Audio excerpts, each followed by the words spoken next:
Well, the video is that Andy, hi Andy, the Neville Goddard one. Yeah, I haven't even finished it. It's such a good one, y'all. Well, the other thing, another synchronicity about that, even before I shared it with y'all, it's the luckiest person in the world, and I came across it on Monday. Yeah, Monday, the day after my adventures in the mountains oh my gosh, I can tell you guys two other weird synchronicities.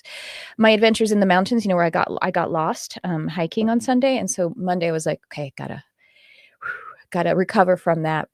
And I had started listening and found that one came up, that video, the luckiest person in the world, the Neville Goddard one. That's what it was. The subject begins with that. And then I was like, oh, I need a movie to relax to for this morning. And this really cool movie it popped up and I watched it. And it was a really fun, cool movie and really great for a day of like convalescing. And it was called The Luckiest Man in America. That's what it was. I recommend the movie. It's based on a true story about a man who basically broke Press Your Luck. It was super fun. And I like the actors who are in it a lot.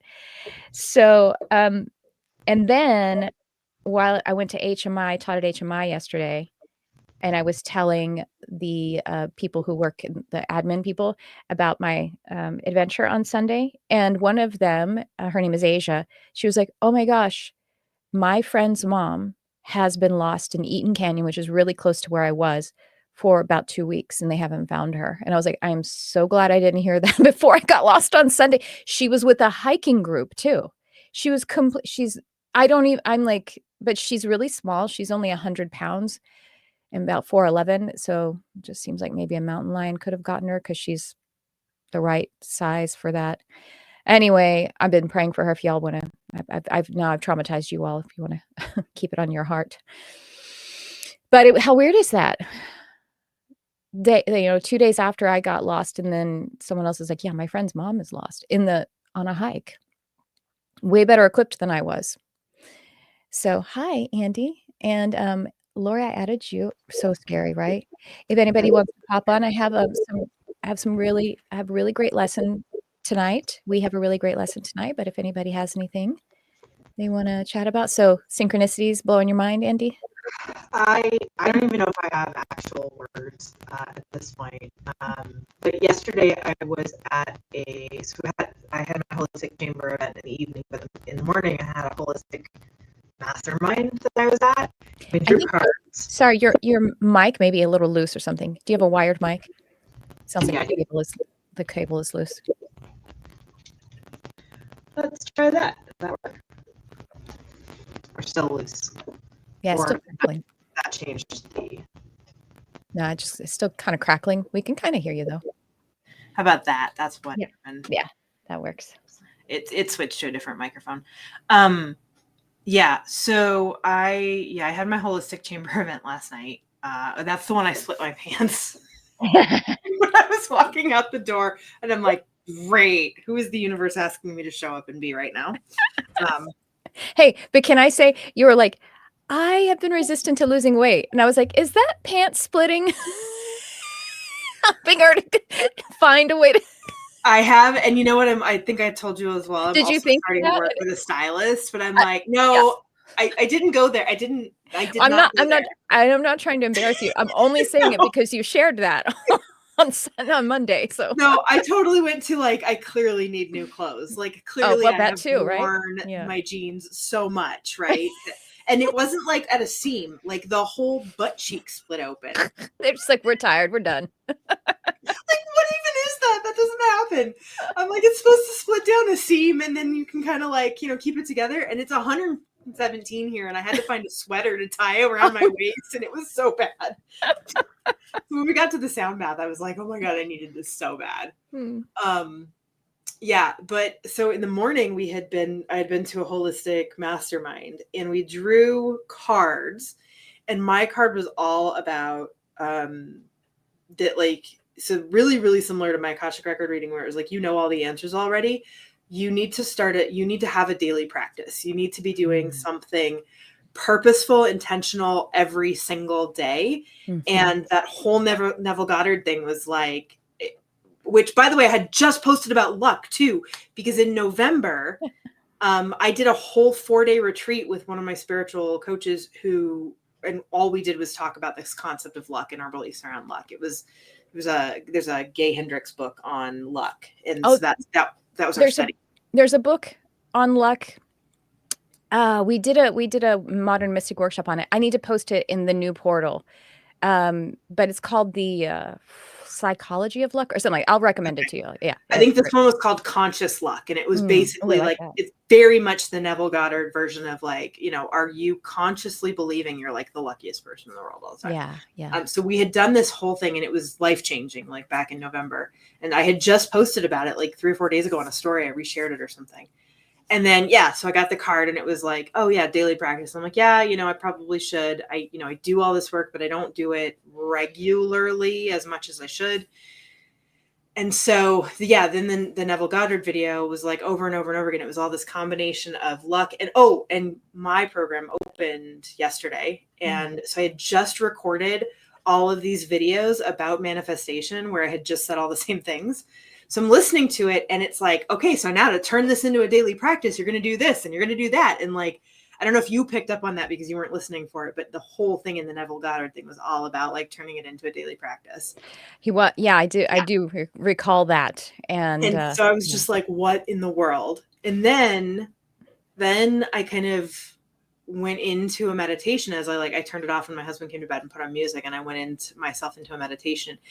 And Tricia, I swear to God, it's the first time in my I had a full ass like spiritual awakening. I was channeling shit. Mm-hmm. I have never experienced that in my life. It was like, oh my God, I'm like, oh, this hurts. Like, I can't listen to you. Like, wait, where are these voices coming from? I'm like, do I need to know who you are? Is it okay for you to just stay anonymous? Like, what are you saying to me? Like, it was wild. Wow. It was absolutely insane. Oh, wow.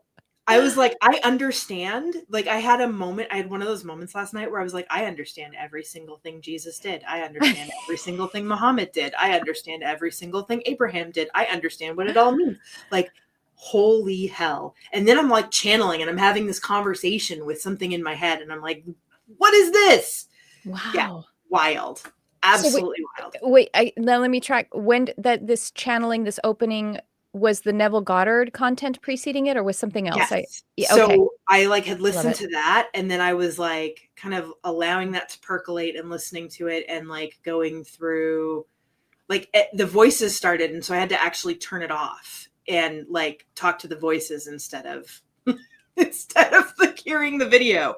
But it was it totally reminded me of like everything I've seen here. So like I'm no joke. I 110% believe that Akashic Records reading like cracked everything open for me.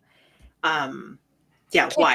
Absolutely wild. Can I use that? Can you say that and can it be a testimonial? If you can pull the video out of everything I just said, you have my permission to use whatever you want.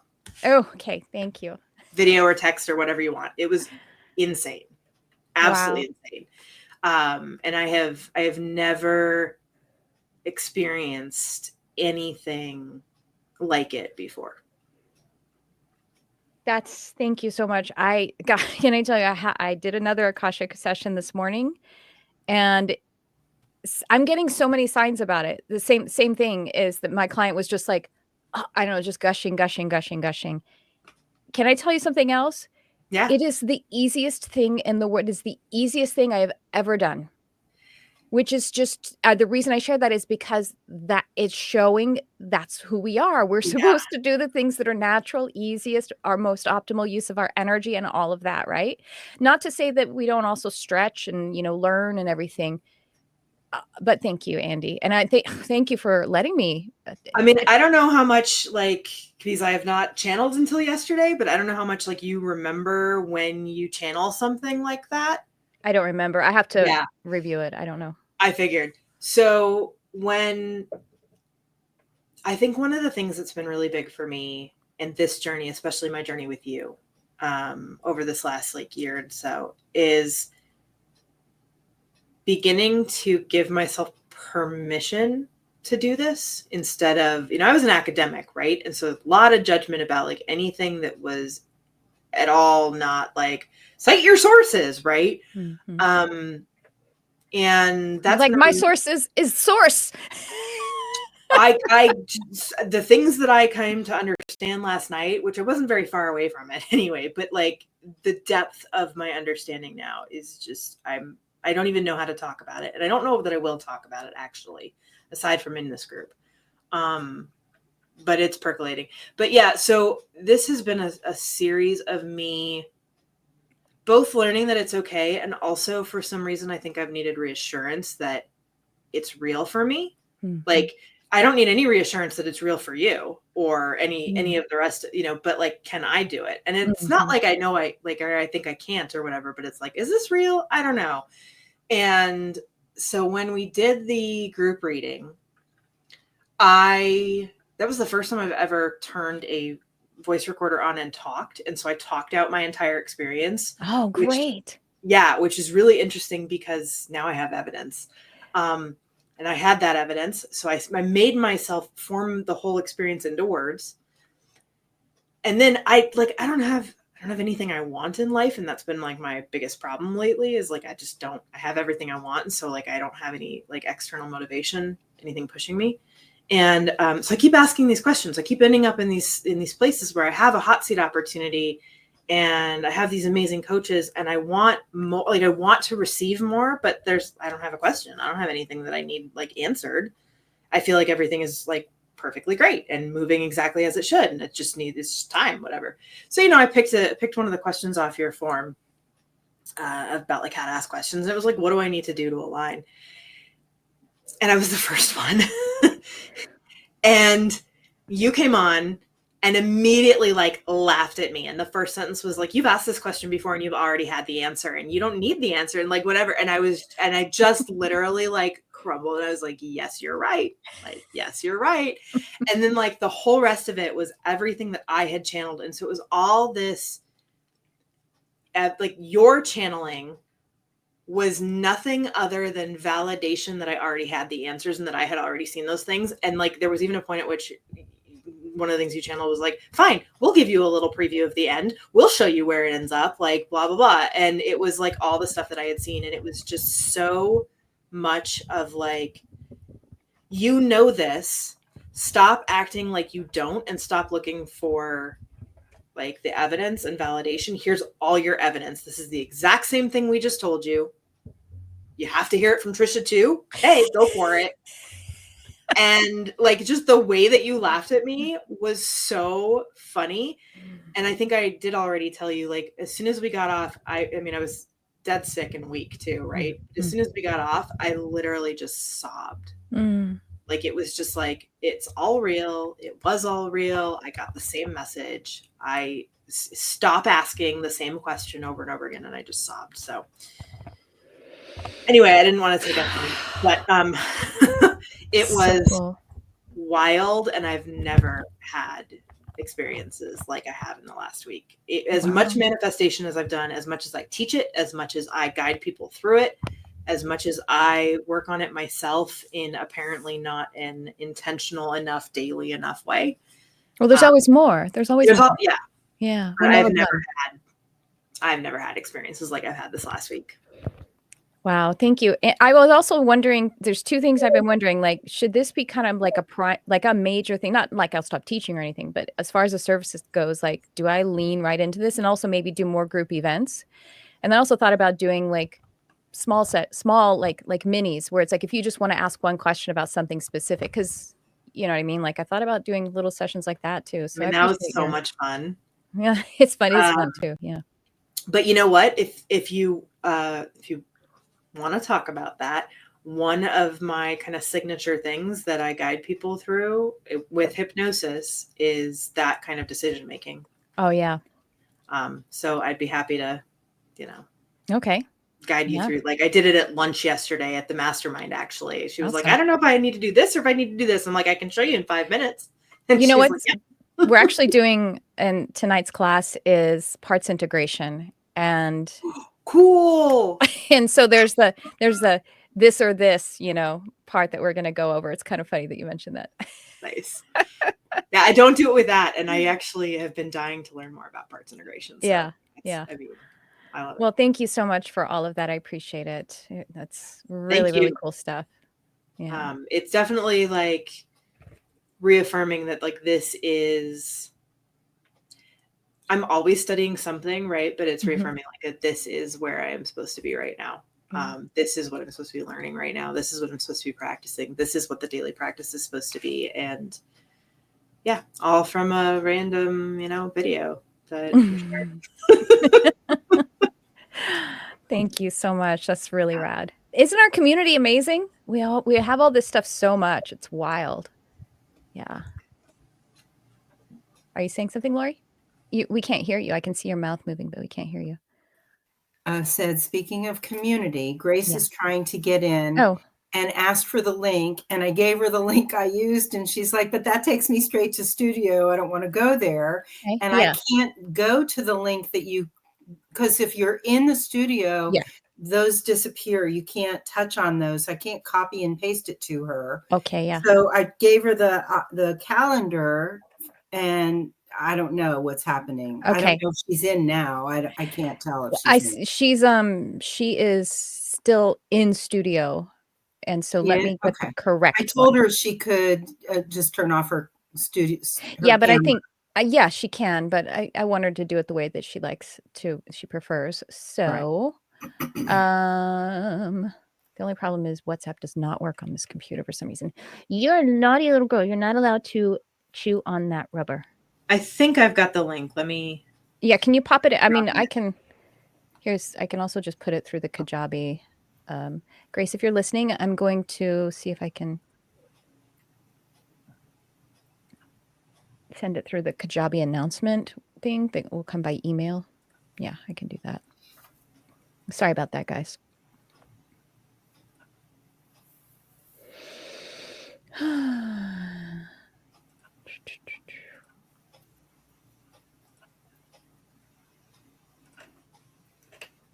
Doot. Link tonight.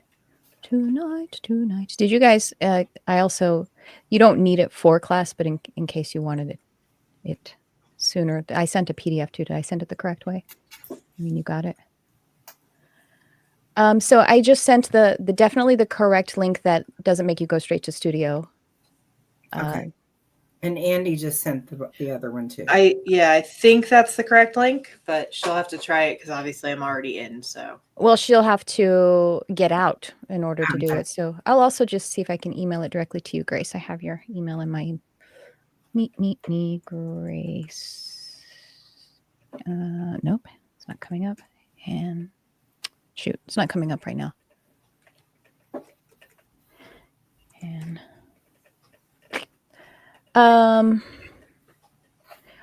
yeah, sorry. Alternatively, if someone can pop it in the WhatsApp chat, or I can pop off for a second and. Well, Andy just did. Oh, you did in the WhatsApp. Okay, sorry. Yeah, in the WhatsApp. Yeah.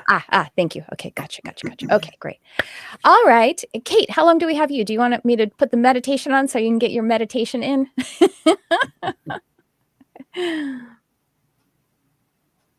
You're muted. You're muted. Oh, Grace said success, so she's in. Oh, great. Oh, good. Yeah, I mean, I have a lesson.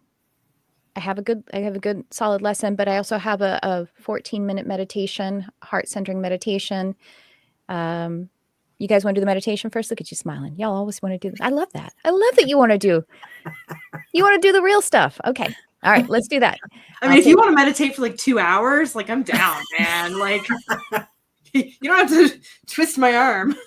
Into the sound bath last night, he's like, "You guys want to know? I could play the flute for you." And we're like, "Yeah, we're gonna." We just like all laid back down. We're like, "You don't have to convince us." That's awesome. So this one I think I actually I did it in Modern Mystic pretty recently, but it's jumping out to me. So I'm gonna take us off studio. I mean, I feel like I probably need it, and then, or maybe, but then I'm a reflector, so I don't know what the hell I need apart from y'all when I'm with y'all. All right.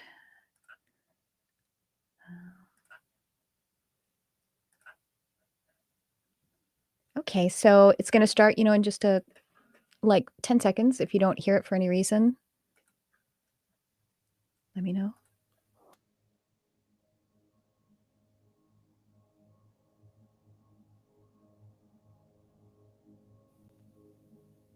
Welcome to your sacred practice.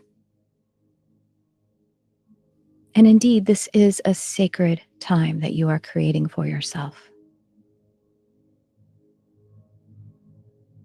And beginning this journey, this introspection, and this opportunity to expand and unify,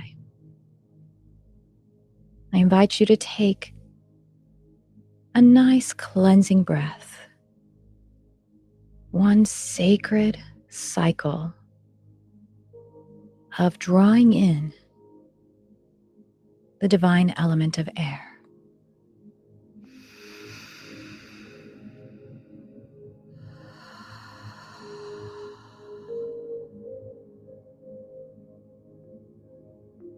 And allowing your breathing to continue in a natural yet deeply inspired pace and awareness of breathing.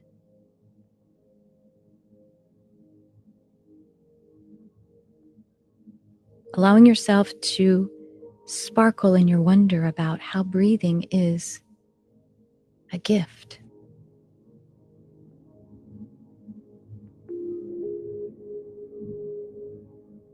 You receive that divine essence, and that is a gift.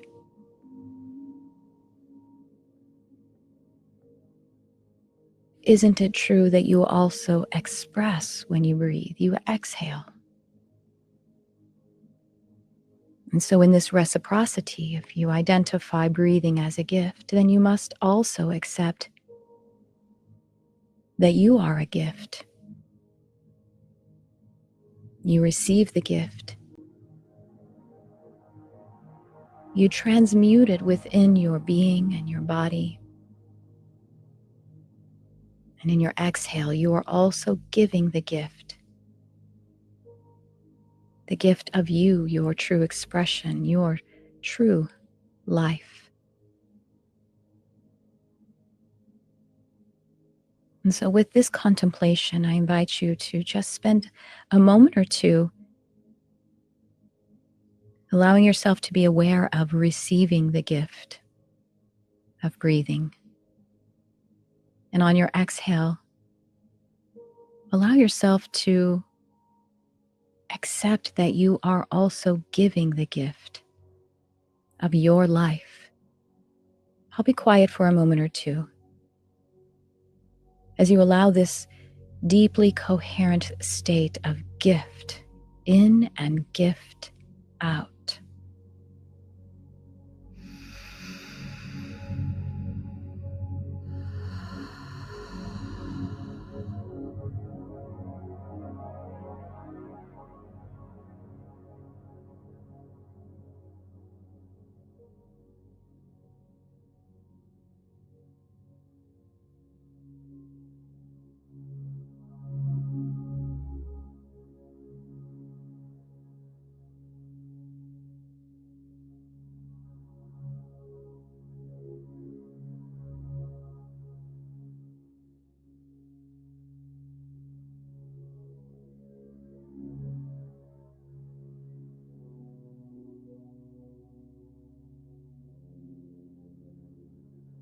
And as a suggestion, if you would like to couple this process with an inner affirmation, and so to really deeply facilitate yourself with this, I invite you to drop into your heart or anchor in your heart. And of course, you have already begun this, and so we're taking a moment here to be very intentional about anchoring into your heart, as if you could silently speak with your heart. And for the next few cycles of breath, Speak with your heart on the inhale, I receive the gift. And on the exhale, I am a gift. Speak this with your heart for the next few cycles.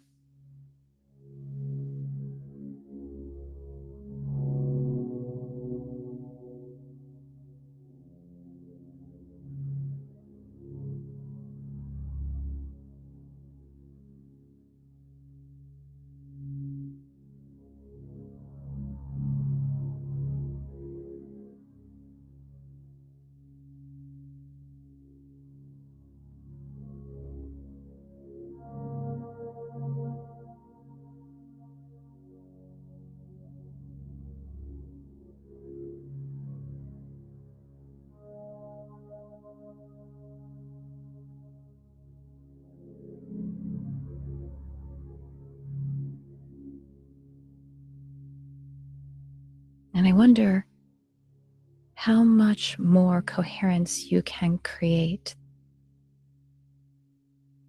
Create this state of being a gift. Continuing to just gently notice your breath and gently allow yourself to receive this gift of the divine essence of breath.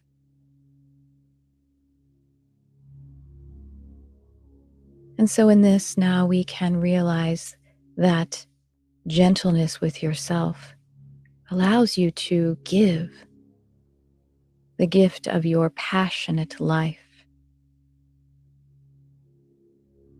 And I wonder how your heart could communicate to you now your passion for living, for life.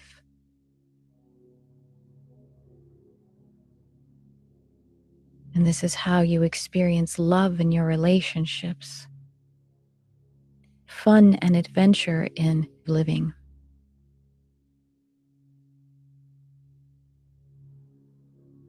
And the abundance and generosity of the universe, of nature.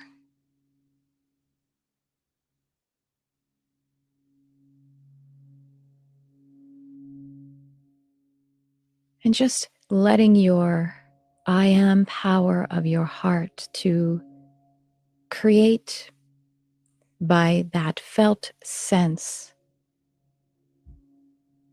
And we're creating the state of gift, of generosity. How the divine essence of life through the element of air generously, freely flows to you. In a sense of it actually even pursuing you. There is no withholding.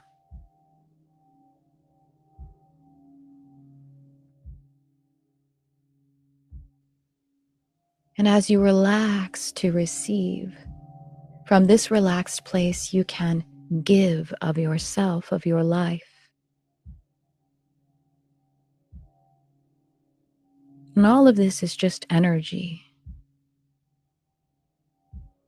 And it is through the vibrational state, your energy, that you feel into you, feel toward you. And sometimes it seems as though you are feeling it up from your heart, the depth of your heart. It is actually the secret of life that has never actually been hidden from us. That I can receive this gift.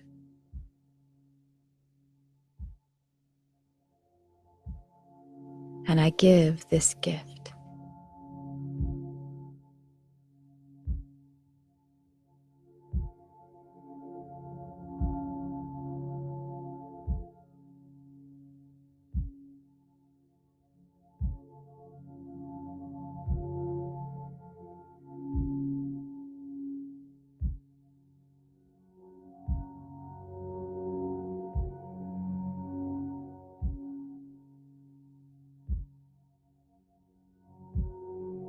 And the goal of all goals is to experience living.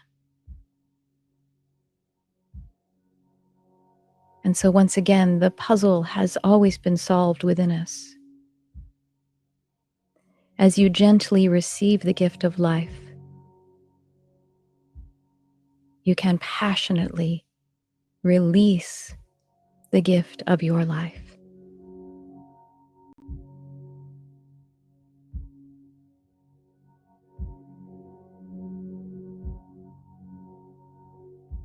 And it is with this clarity that the universe hears you, hears what you are calling in, hears your heart clearly,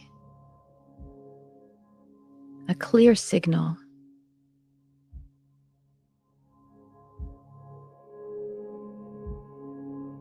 And so surrounding this sacred work at this time, right now, this very moment, surrounding it with appreciation,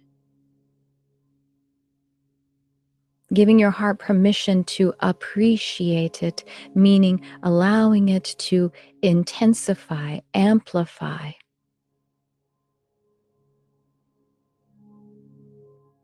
And you are received.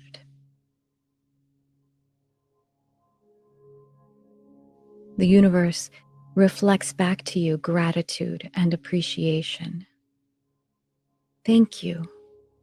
Thank you, says stars and energy beings and humans and nature and animals and the elements. Thank you for being. Thank you for being. Thank you for being you. And all of this is infused into the next breath that you draw in. And so I invite you to do that now. Draw in that gratitude for your being.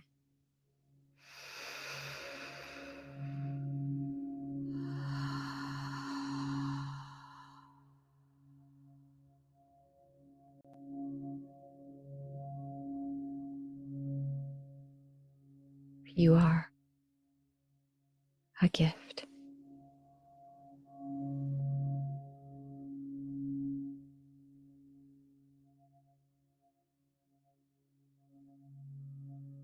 And so sealing this work now with that anchoring in the heart, remembering to speak with your heart, think with your heart, hear with your heart, and see with your heart.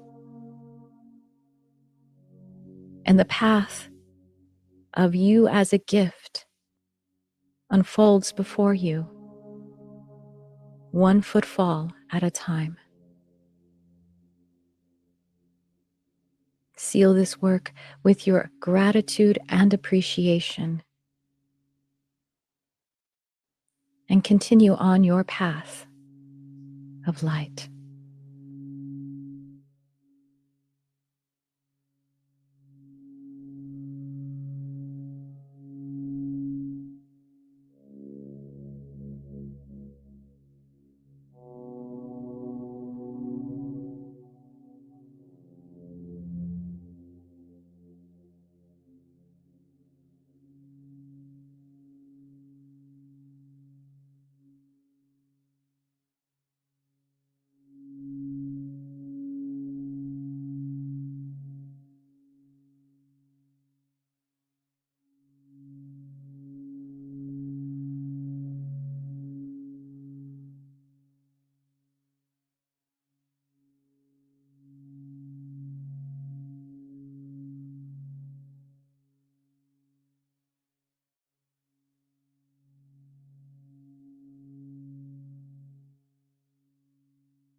stay in that state however you like. We're going to move into a lesson now.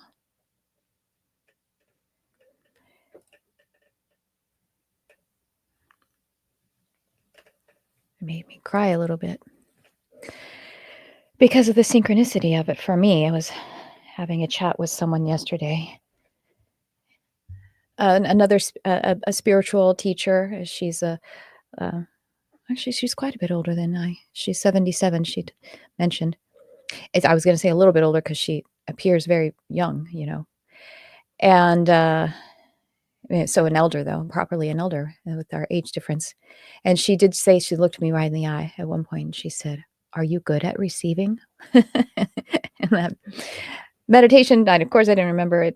Talks a lot about receiving. Let's see, my camera's crooked.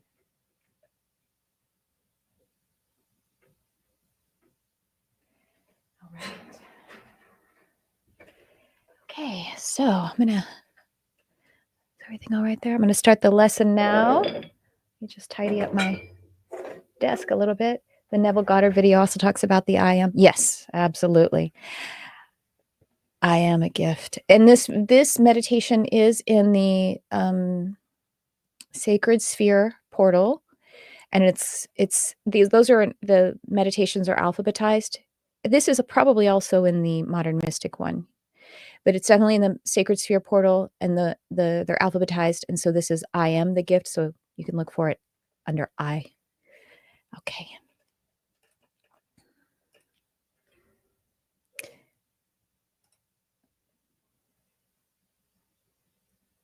Oh, okay, I see that, Kate.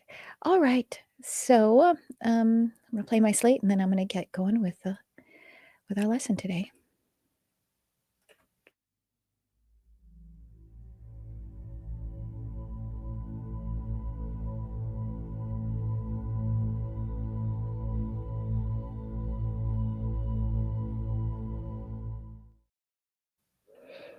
Welcome to class. We recently had a training on NLP, neuro-linguistic programming. And these classes ahead, are also going to be in the teaching sphere of NLP. We're going to talk about what's called parts integration. So the way that I will be teaching this is, in fact, this is one big lesson, but I'm going to go ahead and section it into 3 parts. It's parts integration. So we're going to disintegrate the parts so that you can easily integrate the parts. How funny is that? And the purpose for that is, of course, you could listen to them back to back, watch them back to back. Clearly, we're gonna talk again about representational systems, which is the visual, auditory, or kinesthetic. And I have a tendency to say listen a lot. So that's one of my dominant representational systems, because I say listen to a lesson, even though there's a video with it.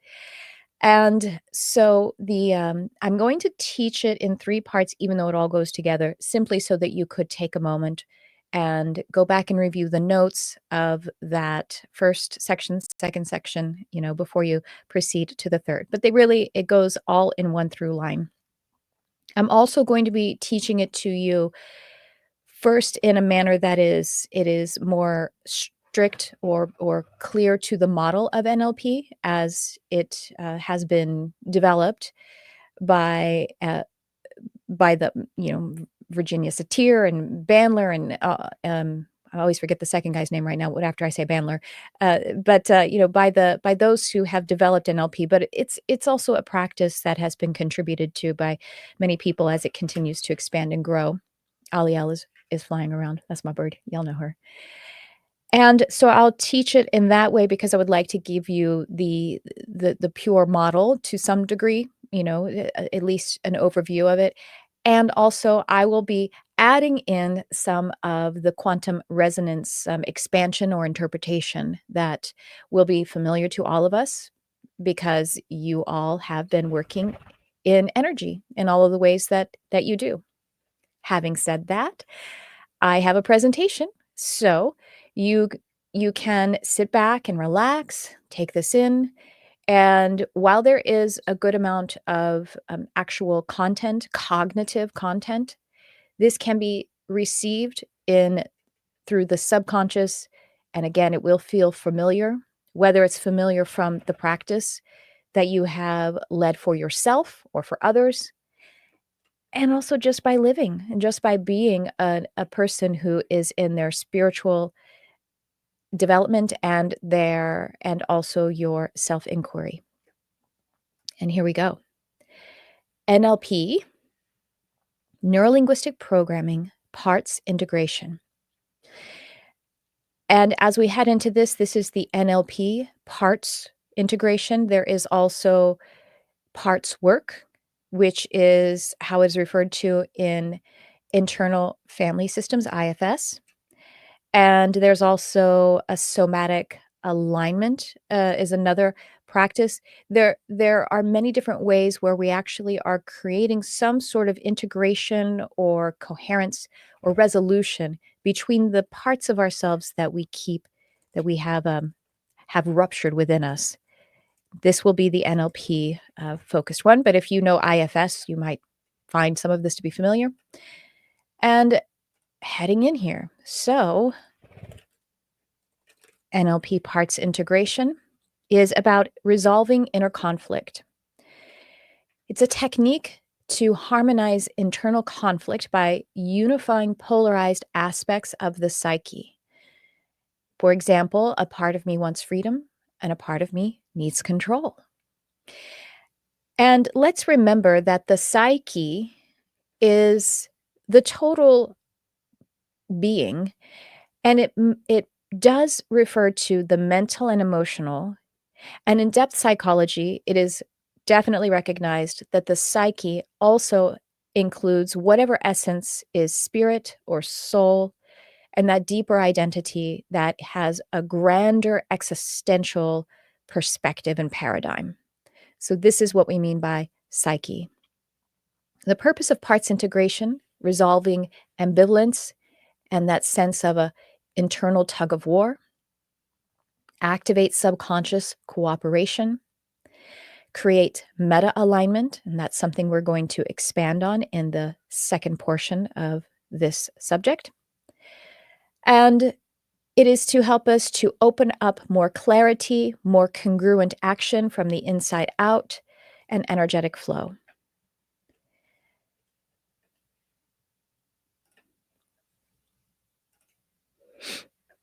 This is a review from our NLP lesson of the representational systems, because these are important in this work of parts integration.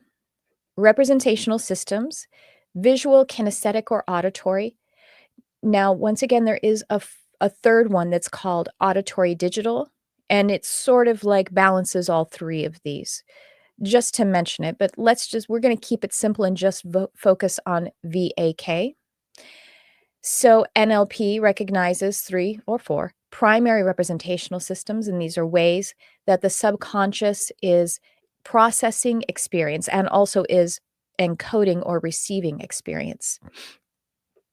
Well, visual is the sense of internal images, also recognizing and operating and functioning with symbols, colors, and spatial orientation. Kinesthetic, bodily sensations, movement, pressure, gravity, tension, and emotions, other things that are sensory-based or even somatic-based.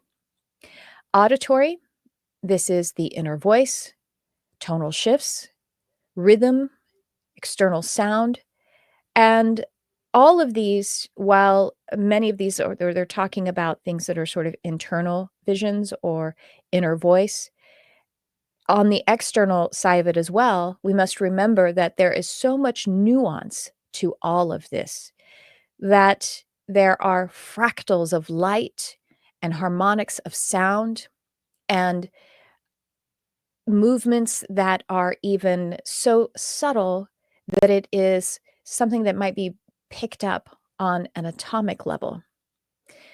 And yet, these are present in how we overtly are sensing and processing as well. How to identify a client's primary representational system. They may be they may be presenting things that are language cues that will tell you how they're actually receiving or processing. If it were visual, they may say something like, "I see what you mean. Oh, I could see that. What does that look like?" That's what my husband says a lot when I'm explaining some concept to him. He goes, "But what does that look like?" And it actually really helps me. It's a great counterpart. If a person were to language something that was kinesthetic, they might be saying, "That feels right." They may even say something like, "I don't get that," even though you can't tell that that is kinesthetic. It's the sense of not being able to hold it in their body. That one tends to. I'm uncomfortable with that. I am comfortable with that. This feels right. Or auditory. That ring true. That rings true. I like the sound of that. I'm gonna I'm gonna talk about that a little bit, those kinds of things. Anything that would be more of languaging along the lines of, you know, what those different representational inputs would be. Now, there are also ways you might notice their eyes and how they are accessing or processing information. If their eyes tended to turn up while they were processing, as if they were looking up into the creative space, that might indicate more visual. To the side, as if they're looking at their ears. This is how you can remember it if someone's looking to the side. Whether it's up and to the side or down and to the side, it's still somewhat more to the side. That would indicate auditory processing. And then down or down and to the right. Either way, it isn't always just down and to the right, but down and to the right. The reason down and to the right is because the right side of the body is connected to the left side of the brain. And so they are trying to process through the body what the logical side of the brain is wanting to grasp. So down toward the body, or even just down into the right side of the body. So again, you see how it wouldn't necessarily need to be right, but the tendency of it to be right is for that purpose of making something kinesthetic into something that could be logical or grasped in that sense. Their posture and speed can indicate the representational system. A visual representational system person has a tendency to speak more quickly and focused upward with a bit more of a sharpness to it. And I imagine this is like the speed of light is kind of how I think about it, because they're visual. Kinesthetic, maybe more grounded, more slower paced, more like honey, molasses kind of spinning its way out, or clouds passing through a sky. And auditory, they may be more musical. They could have a cadence that is really special. They could perhaps be repeating phrases. Think of it like it's their own musical, their life is, and repeating phrases is something that they need to hear again, or they are wondering if it was heard, and so they need to repeat it, you see? So with the representational systems, just as this comes up whenever we review the representational systems, of course, what we do as facilitators is we go, well, I can relate to all of those, and of course we can, right? And so this is where I'm going to bring in another layer of the of quantum resonance, and just another modality, and that is human design.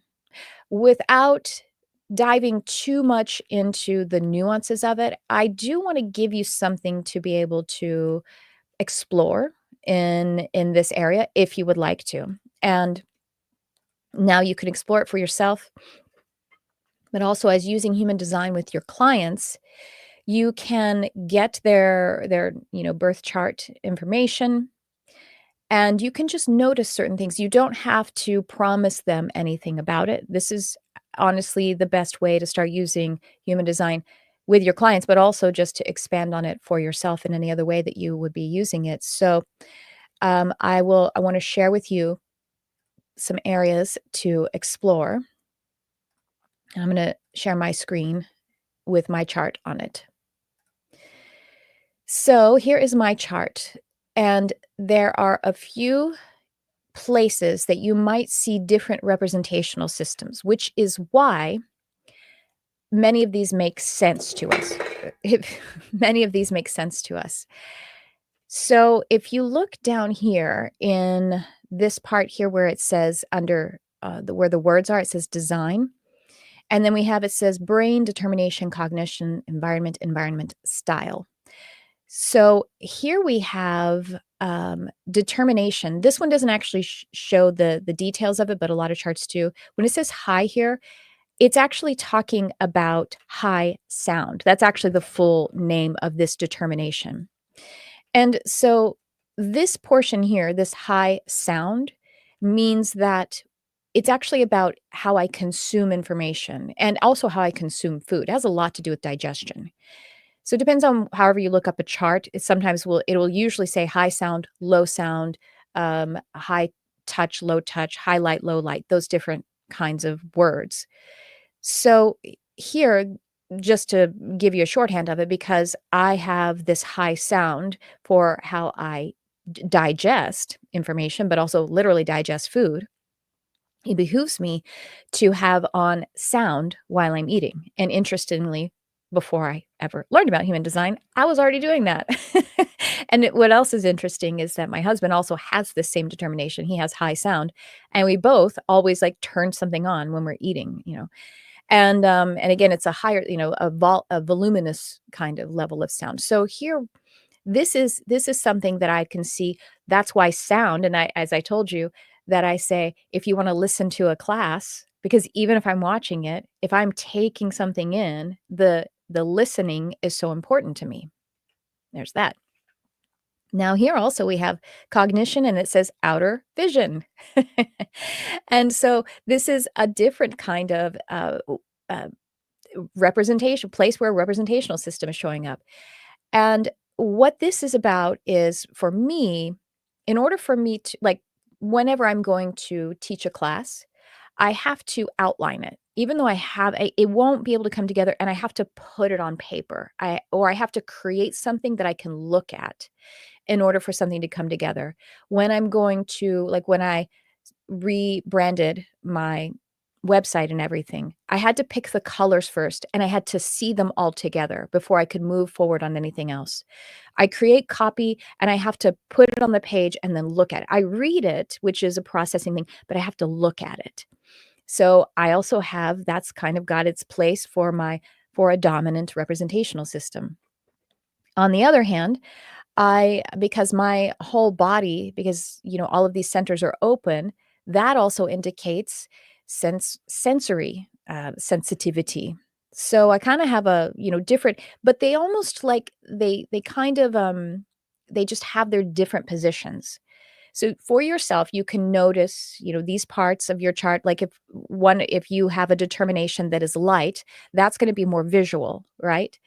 And if there's different ways you can see this. So for your client, you might notice that, look at these different areas. If they have a lot of openness in the body, that's going to be kinesthetic.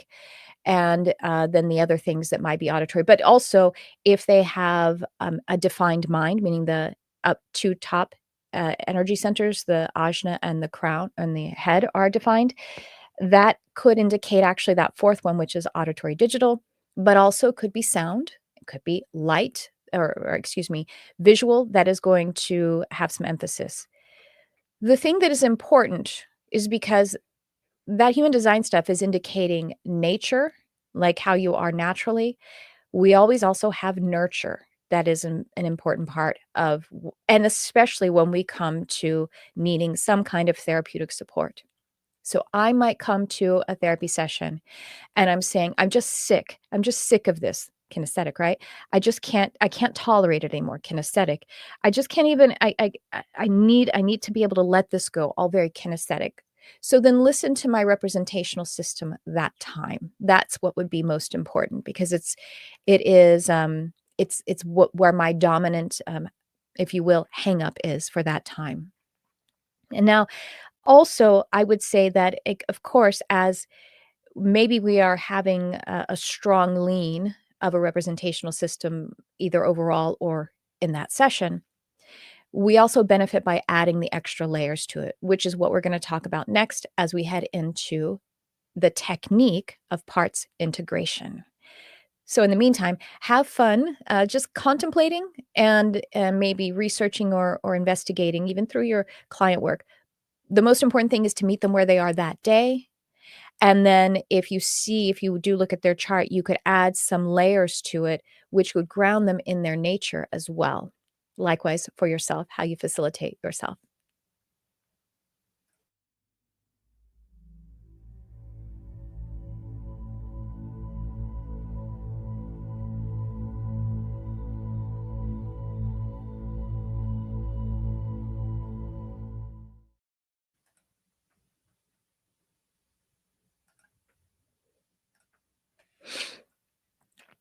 And now we're going to talk about the parts integration technique. So we're going to start with step 1, which is identify the conflict. We might ask, is there a part of you that wants X and another part of you that wants Y? And I feel like allowing ourselves to take a moment here and see if we can notice some kind of internal conflict. I'm going to take a beat. I'm going to take that off the screen. Let's just take 30 seconds. It could be something lighthearted. It could be something more complex. Let's find something that you can work through the model as you're working through this lesson. Yeah? Okay. I'll be quiet for 30 seconds.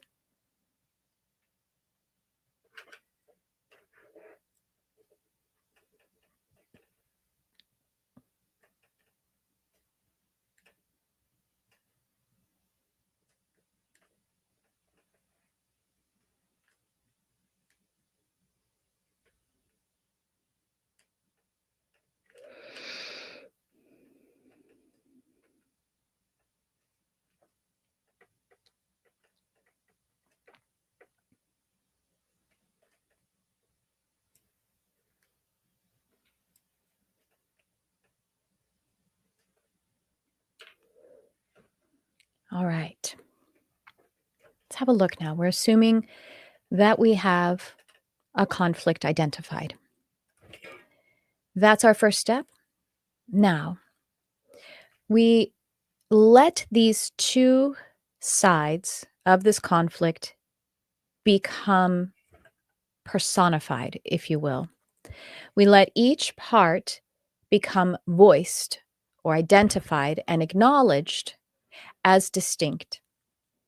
You have the client describe each part in some simple present tense language, and you have them affirm that both are welcome and valid because we are opening the subconscious. Now, you'll recognize that sometimes certain clients might need a little more support in that because they are needing to find the way that both parts are welcomed, because they might be rejecting themselves in some way that doesn't allow them to accept that I want to have stability and I want to have freedom. They may not really, sometimes they're not in the place where they recognize that wanting freedom is anything that is that they are allowed to have. I mean, some people feel like if I want freedom, it's because I'm conditioned because I'm lazy, or I'm I just am undisciplined. So we might find, this is a great opportunity for our counseling or even our intuitive support to get them to find that place where both of these parts of the conflict are valid. And sometimes the reason that they may not be able to feel one as clearly as the other is because of something that in the past that they're holding on from the past. So we get down to the root of it, which is how we're accessing the subconscious. I'm going to move through this model quickly, and then we're going to open it up even more. So then, from that place, if we've identified two parts that are in conflict, then we can elicit representations. We are going to invite the client to assign each part some form that will allow them to be more personified, to be more identified, these two pieces, and starting maybe guiding them with what you have recognized as their dominant system, their representational system. So if they are appearing to be more visual. I used visual language there. Appearing to be more visual, then there's this part, if it had a shape, color, brightness, size, what would that be? Other part, same. And for a kinesthetic, we would say if it had weight, movement, texture, some kind of shape as well to come into that, because shape has a dimension to it, which is a kinesthetic piece. Texture is something that is often underrepresented, and I should update these notes even because that's really, really, really valuable. And then auditory, if we want to give it a voice, a tone, a sound, or a rhythm, or even something, maybe it has a song, if that seems like if it had a sound, if it were to be able to have something that you identified it, then we would allow those two and just let it occur naturally for them, organically for them. I don't think I have to say this, but just to be thorough, we want to refrain from suggesting what it would sound like, you know, or look like.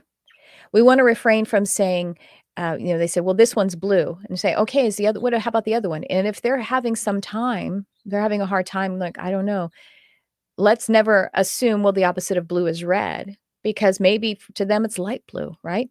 We just give them more time, more support. And anytime, if we have a client who's kind of stuck in doing this part of it, and there's like, I don't know, I'm not getting, I don't know. Just say, okay, what if you did know? What if you just guessed? And what if you just picked something without thinking about it? Don't even think about it. What if you closed your eyes, if they're visual, close your eyes, open your eyes, and what's the first color that you notice? Any of those things, they're going to land just right for them because the subconscious knows what it's doing. So then we have the client. There's a couple of techniques for this part of the step to, as we're identifying them, we can either have them hold each of the parts in opposite hands, and we can let them select which hand it might go into, or have them feel it in distinct areas of their body. And this is something that is done in the IFS parts work. I would say that's really how it's done. NLP has this other option of holding it in the hands. I tend to prefer holding it in the body. That's because we usually are holding things in our body. So I like to say, if you were to identify it, if it were in your body somewhere, where is it? And by the way, it's perfectly okay if these two parts happen to be in the same part of the body. And if they are identified as, well, it's in my solar plexus. Oh, it's also my solar plexus. Then just say, okay, perfect. Do you notice them? How do you notice them occupying that space together? Are they overlapped? Are they mixed together? Are they enmeshed? Are they side by side? You can suggest those things in case they need a little there, as long as you're giving them a list. Or is it something else? What else are you noticing about it? And since they have some kind of, they could be all mixed up together, but they still are identified as separate. And then just maybe highlight, okay, so how else do you know when there's one of them or the other, and see if you can get some more. And this is where you might add some more layers of the representational systems there. If they seem to be visual, then you might say, is there a texture, even though they're, visual dominantly? Just ask about one of the other two to see if we can deepen the identity of it. So now we have identified it, and we have elicited representations of it. And the step 3 is understanding the positive intentions. And this is where the really good stuff happens. We would ask each part, what is your positive intention for me? In this, we are already starting to help the client become more integrated in themselves, because they can find that they've always had their own best interest at heart. We can dig deeper if the answer seems really surface level. We can help the client get down into, deeper parts of it. If they say, well, because I need to make money, and even I'm feeling the tone of that money, like, duh. Well, And what does it feel like when money is, well, I'm safe. I mean, I'm doing the get down into it. And our our our part where we talk about the meta alignment is going to deepen this. So put a pin in this, how we get more down into those deep levels. Finding some deeper core needs, peace, safety, love. And you know what? A lot of times they will both have the same purpose, which is really cool, really beautiful. They still need to be integrated. They still, they have sort of like different sides of that same core need. We're going to help them to find and validate and honor both of those parts for their service and for their intention, right? And overall, NLP is the awareness that all behavior, even our own self sabotage, is from a positive subconscious purpose to keep us safe, to help us to be able to be rested, healthy, and in control of our bodies, our life, and our surroundings. So that is step 3. Step 4, we're going to create rapport between these parts. We are going to have each part recognize the value of the other. This is a sense of having a dialogue or a mutual acknowledgement. So once again, if we have these two parts that they already have something similar in common, maybe they have the same core need, well, there right there we can say, how is this one providing its perspective of love? How is this one providing its perspective of love? And also, we can just, if you encourage them to talk about, is there any way that, if we're talking about peace, maybe one is peace and one is safety. Well, how does peace feel about safety and how does safety feel about peace? And then they all, they actually are starting to understand one another, starting to become into a resolution in this. Can you see how the other part is also trying to help, right? Deepening that coherence, deepening that resolve, the solution is being formed. We have resolution, right? We're going to resolve and we're creating a solution because as we create the rapport, that is like creating an alchemical pool for these to come together into for that highest benefit. You'll be able to watch that way that the client is changing. There's going to be a softening of their energy. There's going to be a tenderness, curiosity. Maybe even sometimes it makes us laugh a little bit. And maybe sometimes it's going to require a little release because we're seeing how we are free from it. Or maybe it's touching upon something that is tender. So this is the step 4. And then step 5, we're going to intentionally integrate them. We're going to guide the client into bringing the parts together. Now, as I'm talking about, as you can imagine, this could be quite emotional. And also it could be somewhat, just curious, just like we're experimenting. However it is happening for the client is working. If it's working on a visual level for them, it's still going to seep down into the emotions. And it still is working with the emotions because we're talking about the important things of life. So as we begin this integration process, we might continue to lean into their preferred representational system as we have the client imagine the parts moving closer together. So if they are visual, perhaps they are one is starting to become receive the light or the color of the other one, or they're starting to merge in a way that is visual. Maybe one is overtaking the other or receiving the other, might be a better word, and it's changing its texture or its shape.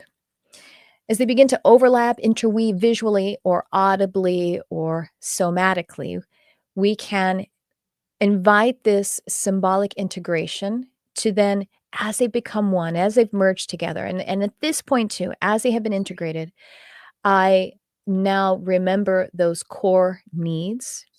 Maybe it's peace and safety, and that they now have a full energetic alliance for peace and safety together.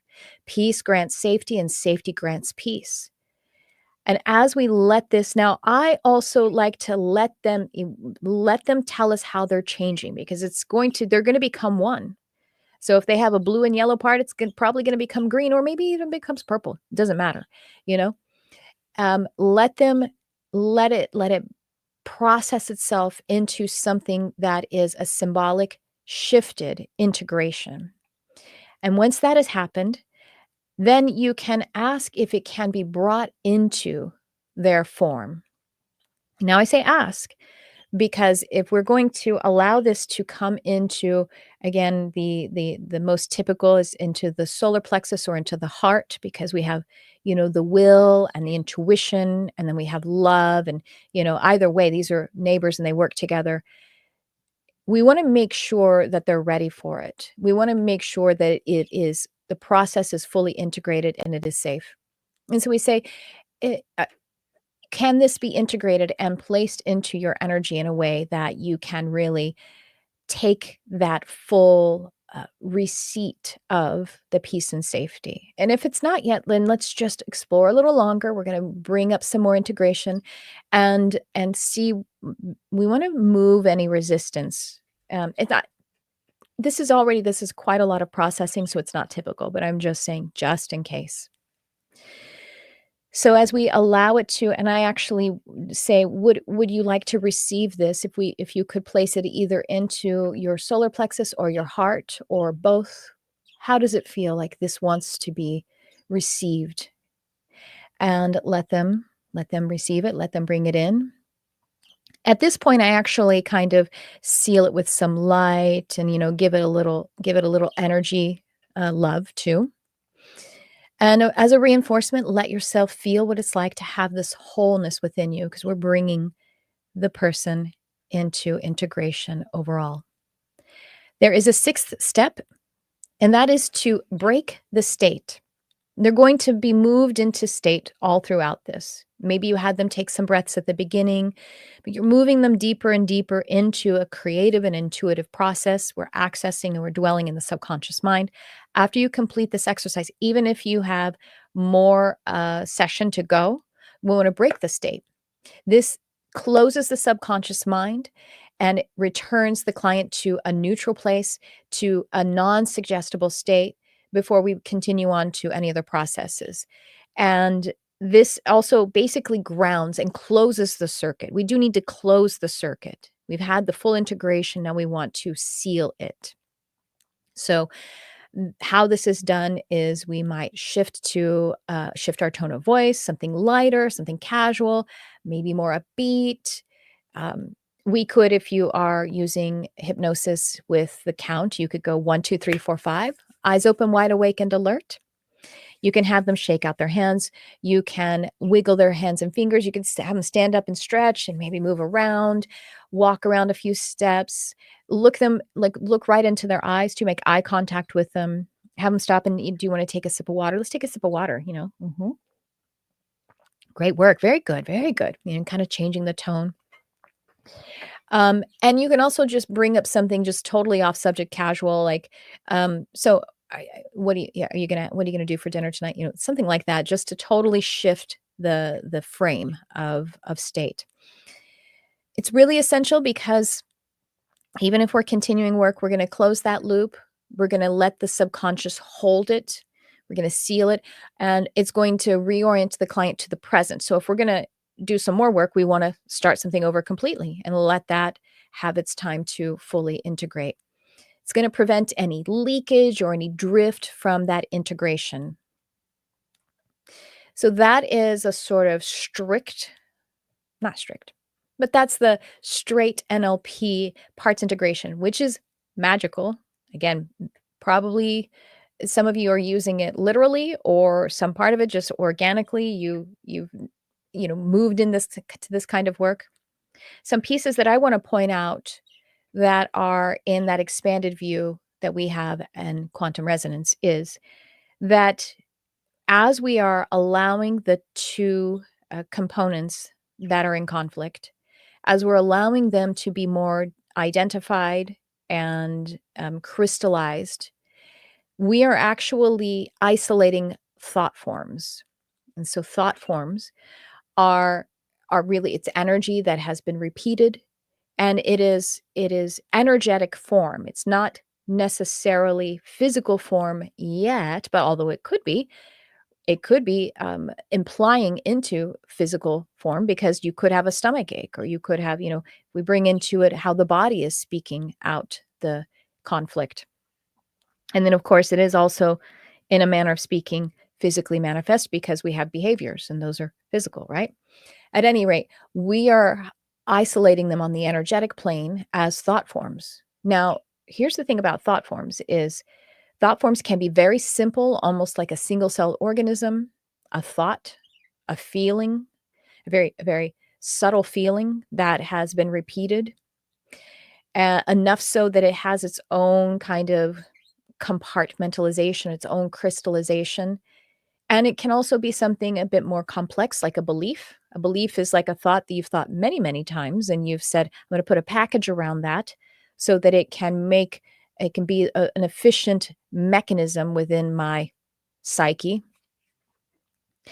And a thought form can be something that has become so pronounced that it has become something that is disordered. We're not, I mean, yes, it could be a mental disorder. It could be, as we understand in the metaphysical, it could be something that actually starts to feel a bit like an attachment, meaning that it's almost manifest into something so complex that it feels like an entity. It can be an activation of the pain body. Pain body is something that Eckhart Tolle has talked about a lot. And pain body is basically, it is the triggered version of you. It is the version of you who believes in your fear. And it's, if you've ever gotten triggered and noticed that you were feeling or saying or thinking in a way that's almost like, was that even me? Or notice that in someone else. That's, in a sense, a thought form of your pain body. It's your pain body. It's an entity within you as an entity. So as we are working with these parts, we are letting them become true energetic personalities. They already are. And we're letting them crystallize even more so that they can be fully acknowledged for their benefit. And as we basically love them, they become aligned. They are able to show their value, because also, as we know, that this is all one energy. And I mean, a person is obviously one energy, right? So it's kind of hilarious that humans have the capacity to have conflict within themselves. I'm only one person. This reminds me of another thing Eckhart Tolle says when he had his spiritual awakening, or, when he cracked open, he heard himself saying, I cannot stand myself. And he said, wait, am I one person or am I two? You see, the inner conflict was so deep and significant that he felt like he was two completely separate entities.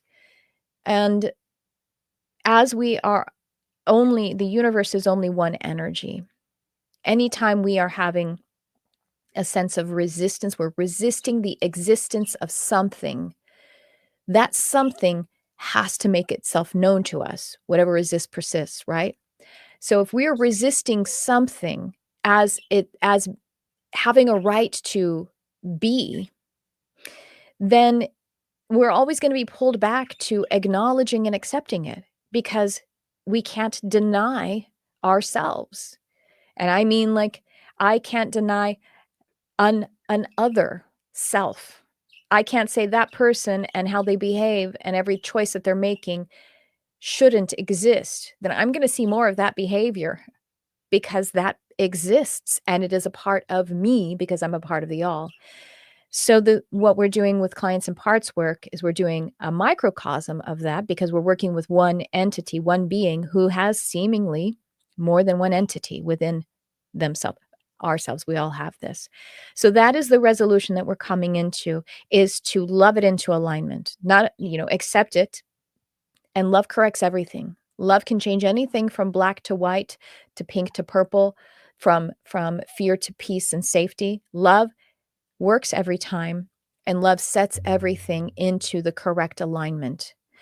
So it is entirely safe to work with what is already within you, because it is already helping you. It is already helping your clients. And so we're just bringing ourselves into that awareness so that they can fully and deeply and truly accept and love themselves. We're going to head into dig down into some other things that are happening in this technique and in this model.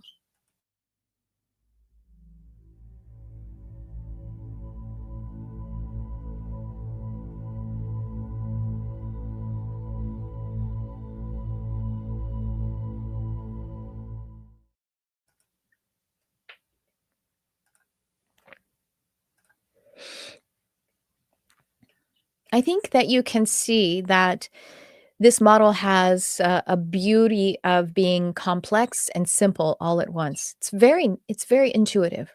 It's very intuitive. If we just kind of zoom out, what we do is we have our client notice that they have two conflicting, should I stay, should I go? I want to, I don't want to, this or that going on. And that we get to work with them to find the root intention of it. We're always, even our fear is trying to keep us safe, right? Then we give it some kind of color, shape, texture, sound, and then we move them together because of and we allow them to come together in their unified alliance. And then we just place it into the person with gratitude, appreciation, and love, and help them to see that they've got everything they need. It helps them to find the fact that they're already resourced. It's very easy, very simple. And then, of course, you can imagine how deep it can go. When you work with this, whether you have or not, if you have worked with it before, after this lesson, you're going to be like, oh my gosh, your creative juices about it are going to be just like on 11. I speak from experience. I know that the next time that in a session, and because we just done this lesson, I'm going to be on 11 about it. Your channel for how this model can be just explored is going to be so amazing. So have fun with it. Have so much fun with it.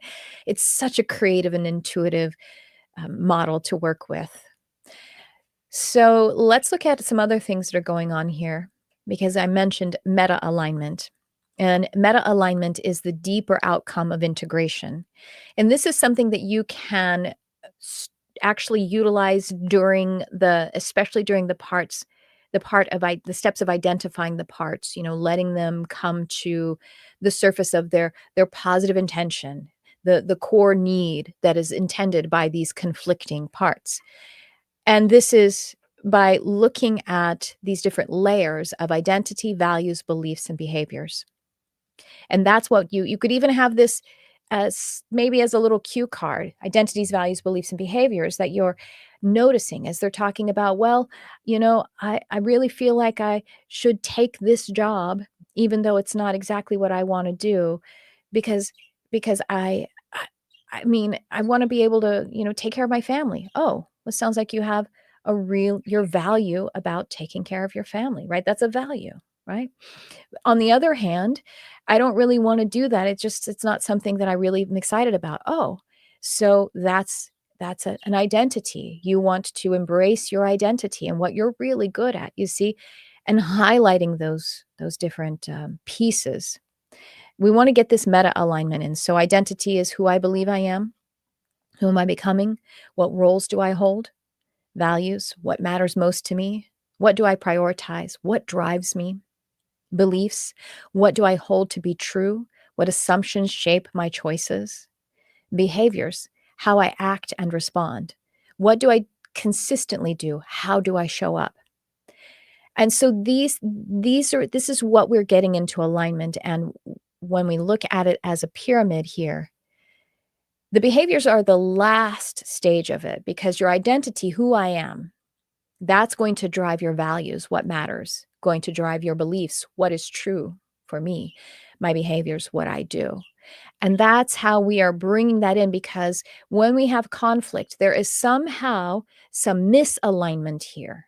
Who I am is not agreeing with what matters, or who I am is not agreeing with what is true because of how I believe things have turned out in the past, you see?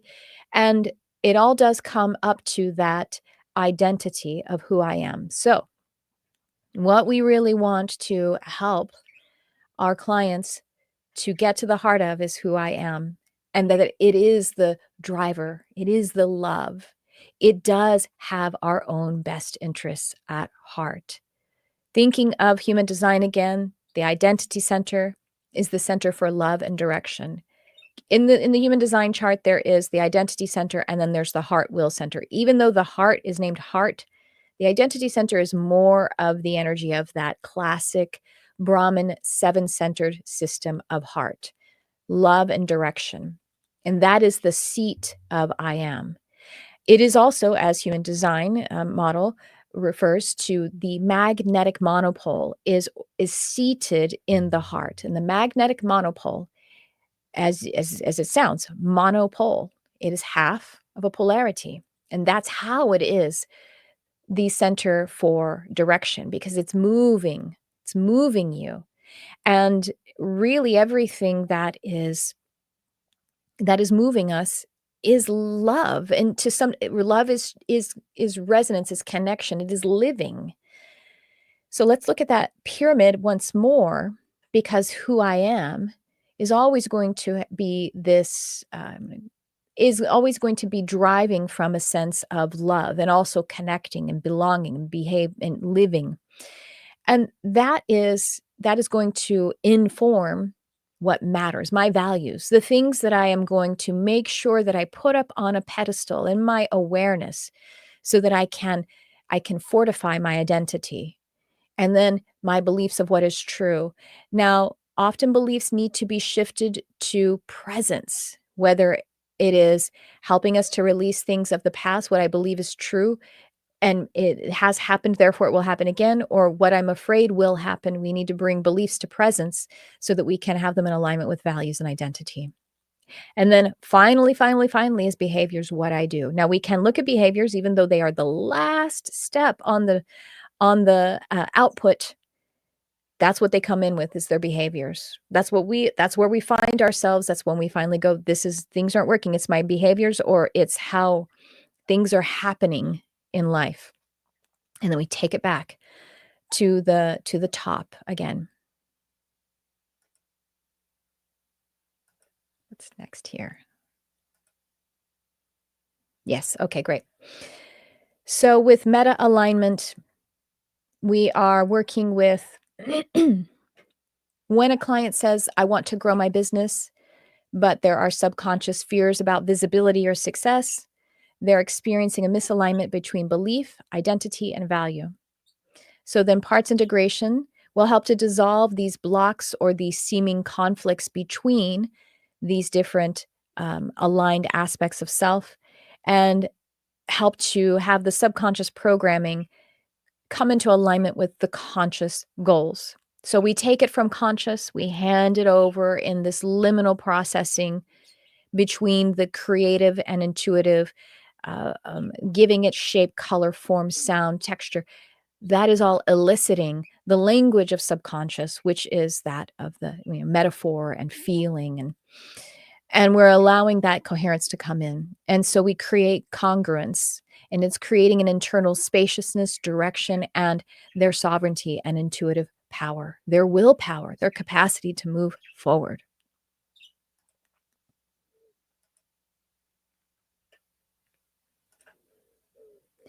That's our second piece. And now we're going to move into how we can anchor all of this in, the whole process and the deepening of it with the meta alignment, with the next piece that we will now discuss.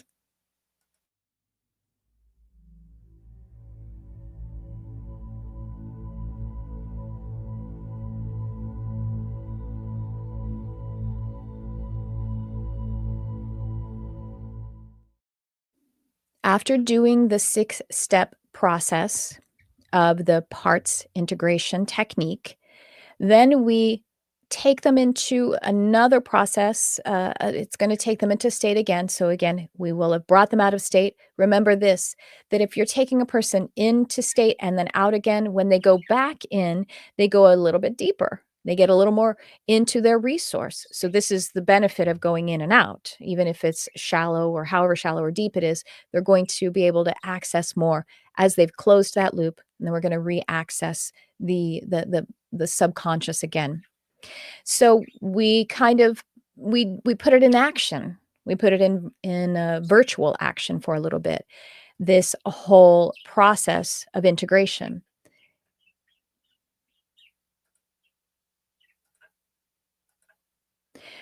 And we're going to put it into action with what is called future pacing. And now we've already installed it. We've installed the integration, and we're going to give it an extra application of installation. Future pacing steps. This is a sense of asking the client to visualize a future moment where this old conflict may have shown up, where we expect it could have or would have shown up. Have them now imagine responding to it from the integration, from the parts that have been installed, that are now you're trusting that peace and safety are both here for me. And then as they are visualizing, imagining it, and this is another time to guide them in filling all of this out with their representational preferred system, with visual, light, sound, color, with kinesthetic, texture, spaciousness, what's happening in the environment, and also emotions and somatic sensations, and then anything that is auditory, as sounds, and you can even, maybe there's a song there, anything that you can think of that will help to fill out the imagery of it. Remembering that imagery isn't only about images as in pictures, imagery is all of the internal senses, your, representational systems, as we're talking about here. So as we're having them imagining it and responding to it and seeing themselves behaving differently, and talking about how fun it is, how good it feels, how proud they are, any of the words that may have come up of how it is moving them more in alignment with their identity or their beliefs or their values, and how they want to behave. And then we reinforce it with just saying how natural it feels to respond this way. We're having a dress rehearsal. What is different now about how you feel, about how you move, how you decide? And let it really let them kind of like soak it in. Let them sizzle in it, simmer in it a little bit. And then repeat it a couple of other times. Now this doesn't these can be pretty quick. This can all be done in just like a minute or two. So you don't have to like induce them into this big thing. You've already stimulated their creative and intuitive nature. And we're playing with it. We're having fun with it. That's really key here that I always reinforce. We're going to play. We're going to have fun with it.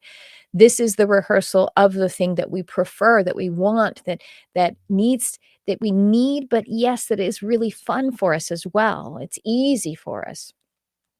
Repeat with a couple more, make them maybe change the scenes. They go from personal to professional to creative to, anything that you can imagine that's a whole different scene. And it's going to ground it. It's going to create new neural and energetic pathways inside the new self. So future pacing to install and run the application.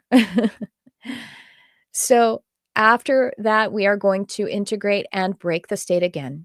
So we break the state, bring them up, and we can say what shifted, what insight is present now. We might recommend that they journal to follow up. We let the integrated parts speak to one another in a journaling session, and they're integrated now, they are peace and safety, and maybe they've even decided to change their identity. Let them, give them the permission and the guidance that they can be very creative with it. What new truth is becoming clear? You might give them sentence stems for their journaling prompts. And of course, when you close the session completely, break the state, break it completely, seal it, seal the work, close the loop, ground the circuit, and hold sacred your state. That is parts integration. I encourage you to read through this and feel into each of the slides. I made them pretty simple, but I know how creative and intuitive you all are, and you can feel how much life and joy and just like expansion you can bring to a work like this. And of course, bring this work to your client for their expansion. And again, it does sometimes we do a session for ourselves or with someone else, and it's gonna be long and layered and deep, but it can also be kinda quick and fun and little lighthearted and move a big, huge piece for you. I trust you as the resonant therapist that you are, and know that everything that we are doing, every wink of our eye, every movement of our body, every time that we pick a color of an outfit to present that day, if we pick a song to that picks us maybe in the car on the way to the session, all of this is creating an imprint and an impact and a shift in the morphogenetic fields, the quantum fields. You are creating. You are creating from the only thing that is true and real, which is consciousness. And so as you say yes to it and allow this yes to be infused into your work, well, just thank you for making this world, this human race, even more beautiful, even more integrated, coming out of our seeming separation, our illusion, and into our coherent and our resonant state of who we really are. Thank you. That's our lesson today.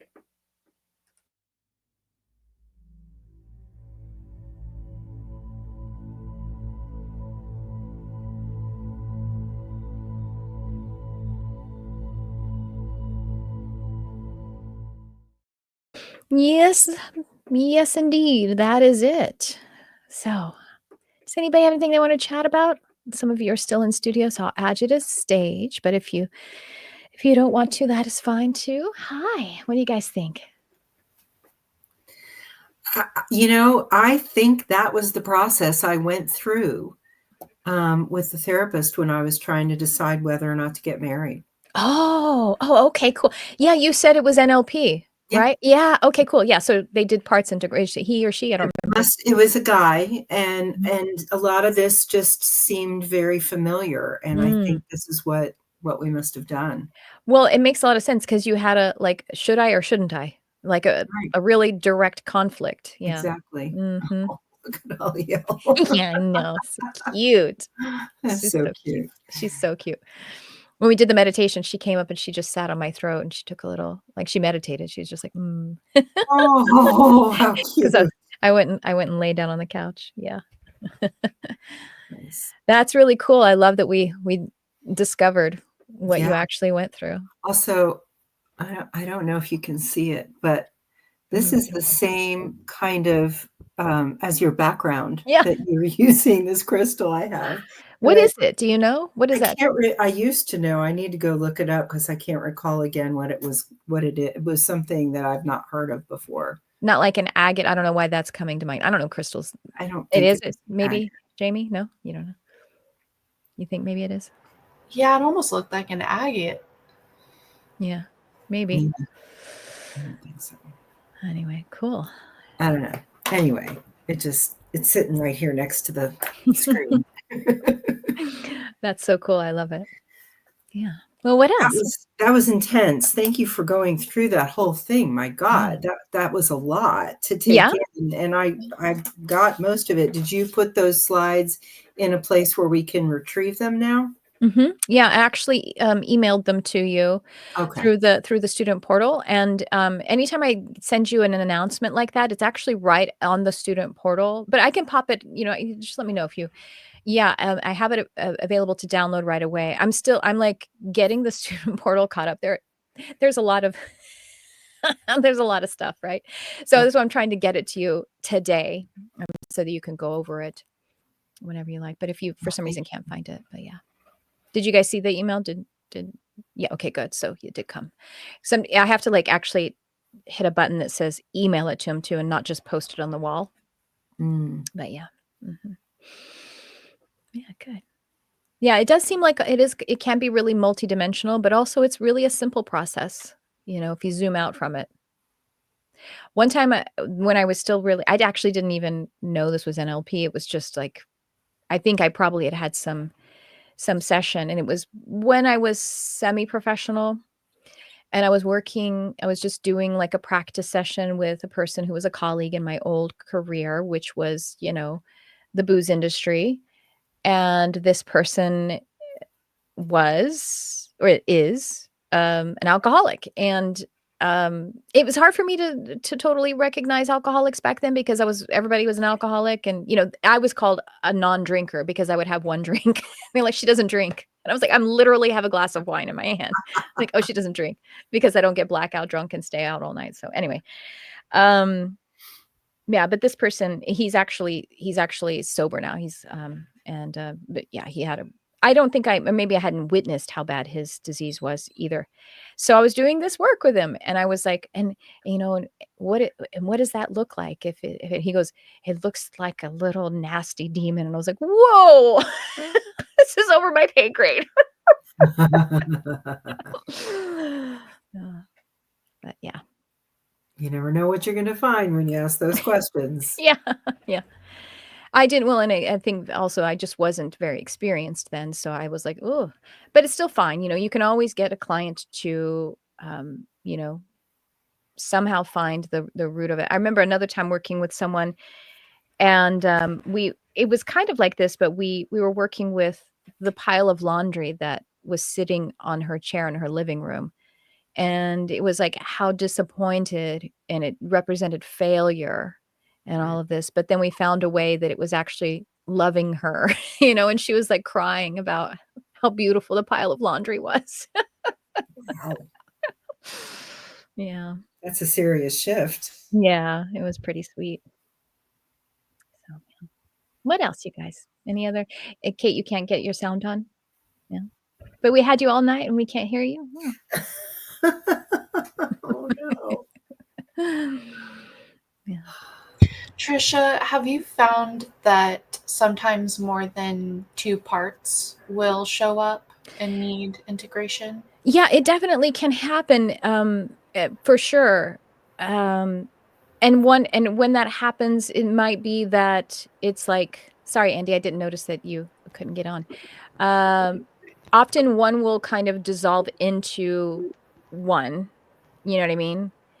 And but even if they don't, if you had three parts, you know what I mean? Because for sure, it could be like in Lori's case, it was like, do I get married? Do I not get married? So it's kind of easy to keep those separate. But it could be that someone has, let's say, two jobs, or the job that they currently have, so they have three things. But sometimes those two job opportunities have a similar message in them, you know what I mean? Yeah. But yeah, sense. totally. Yeah, you just work with it. When you get many more than that, then you might just say, okay, great, we're going to deal. Which two want to be dealt with together first? Which two have the greater conflict? And then maybe you do 2 sessions of it. Okay. But you can actually move through the process, even though it can go slower, it can go pretty quickly, Yeah. Thank you. Mm-hmm. Yeah. I'm remembering, and I think I've mentioned before that I didn't find it terribly helpful, and I left the therapy still not convinced.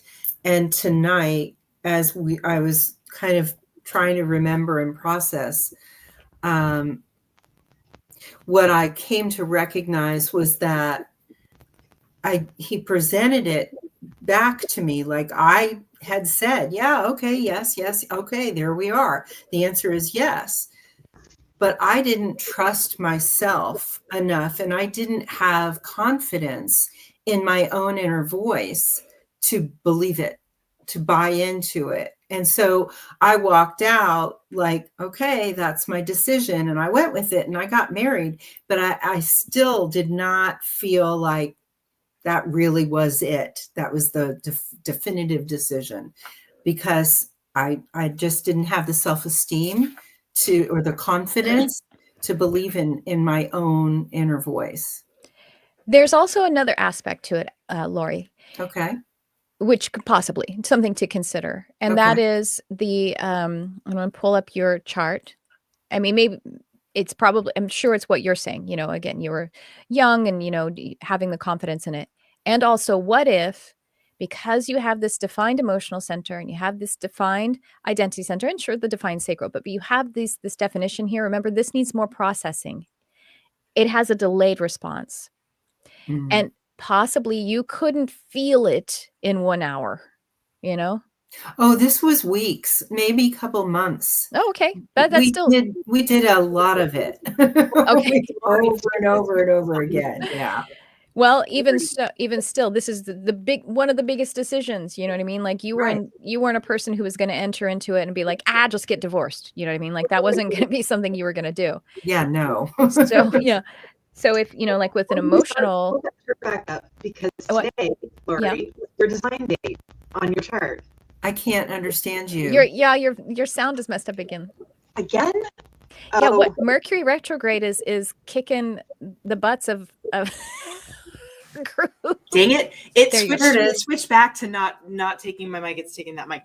Put that back up because Lori, on your chart today is your design date.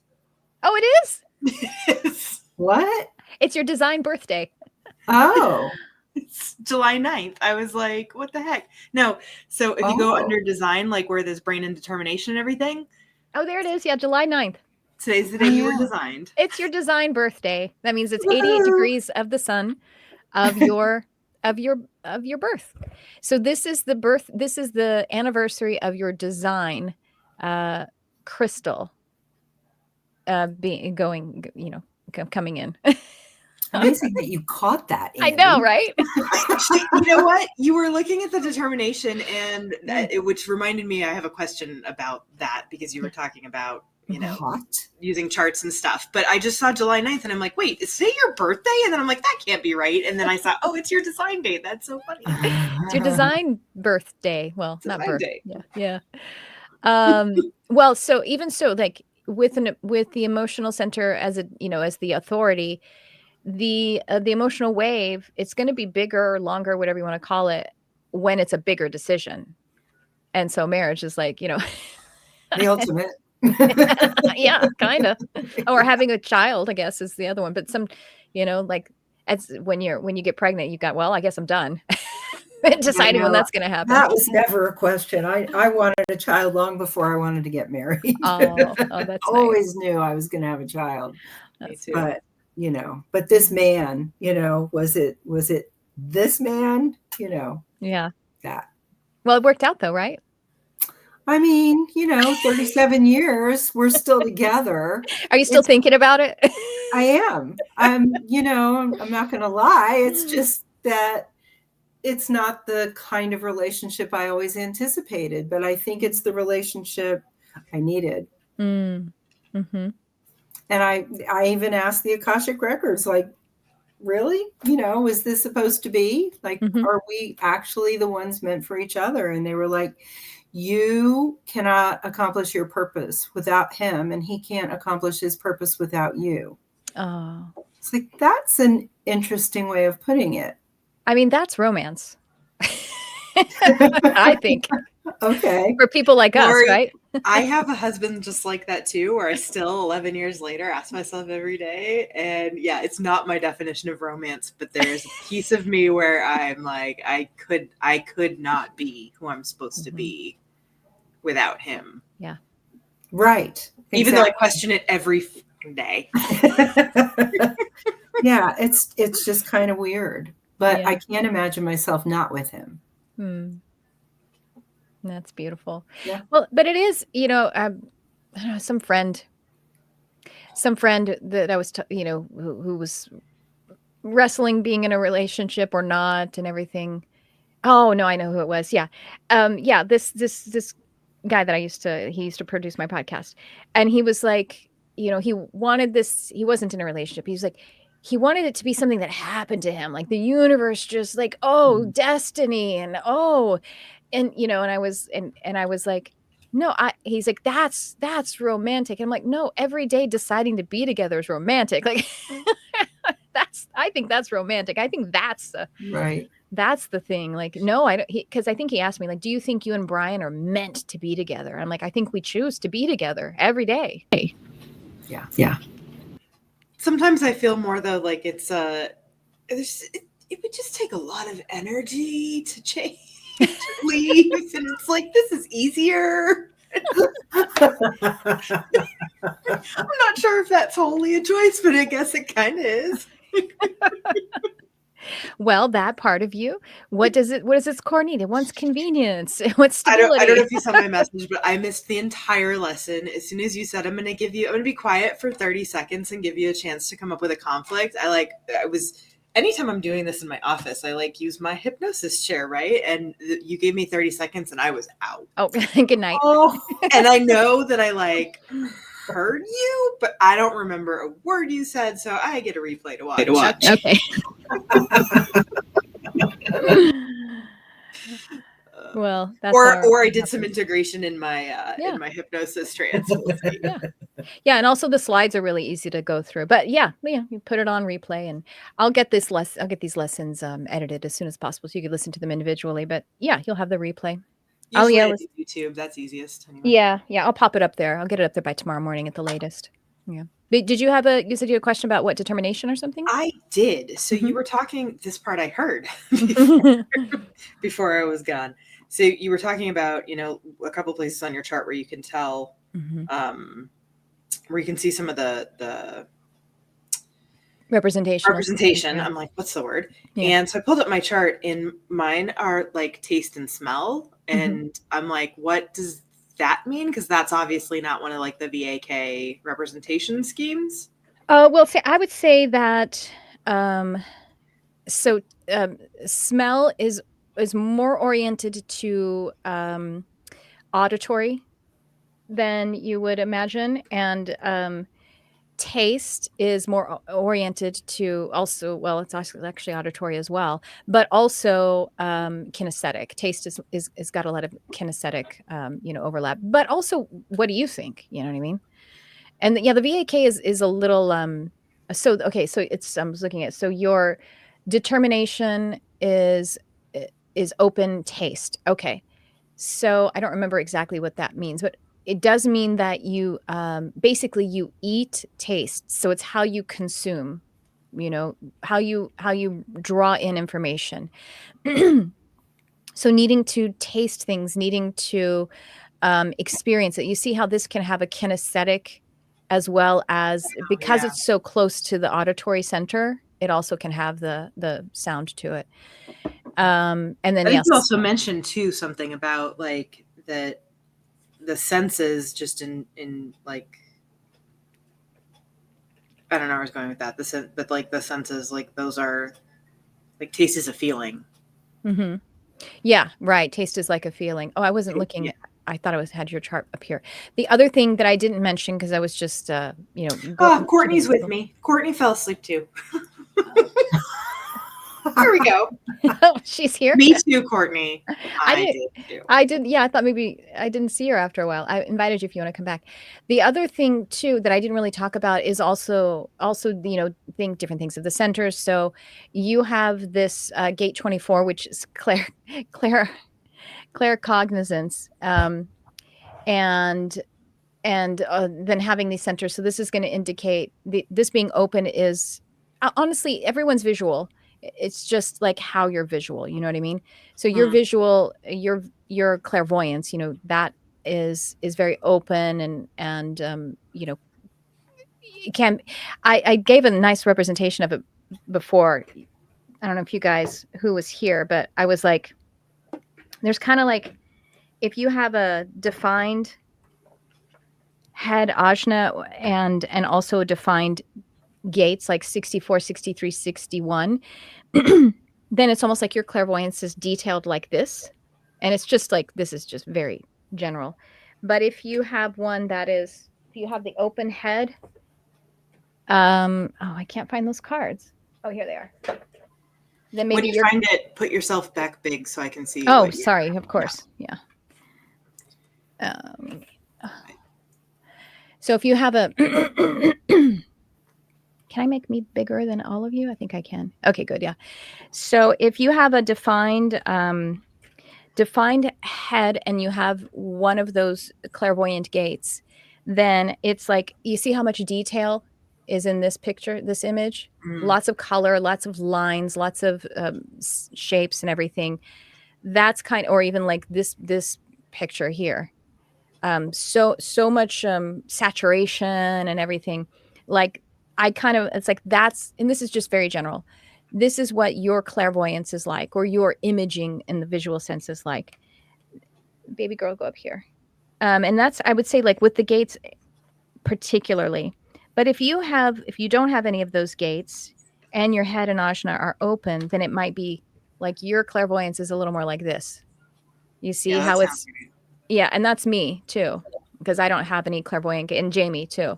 I always wonder if because I'm always asking my clients, like, can you see? Can you visualize? Right? Because that's what we taught to do. And I'm like, there's certain times when I'm like, I don't think I actually can. And then I'm like, well, no, if I try to get like a pink elephant or something, I can.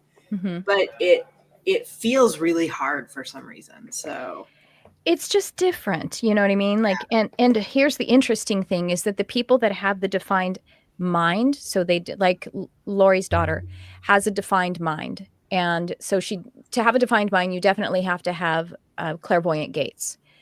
But it's so internal that if someone asks them to visualize, they think they can't, because they're basically trying to visualize how someone else visualizes, which they can't do. So with the person, and I had this issue with Carson too. She has a defined mind, and she used to think that she couldn't visualize or that she wasn't clairvoyant.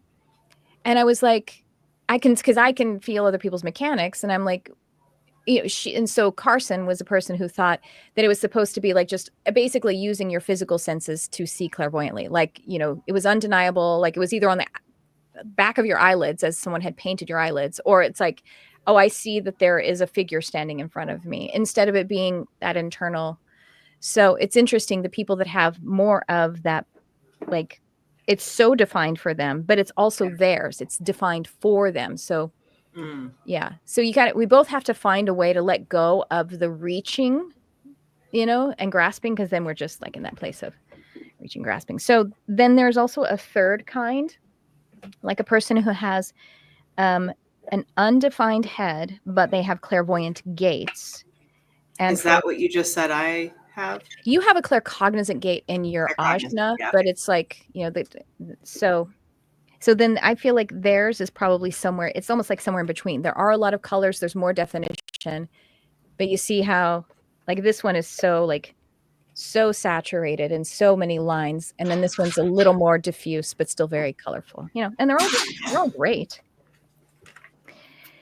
But in addition to that, then there's like Lori has the clairaudience gate. So what do you think, Lori? Do you think that you might have a strong representational system of the auditory in the way we were talking about tonight? Yeah, for sure. But I think that I'm actually more kinesthetic overall. I think that's my dominant. So then with that, because I know you use your sacral a lot, and sacral is very body oriented. So you see, there's kinesthetic.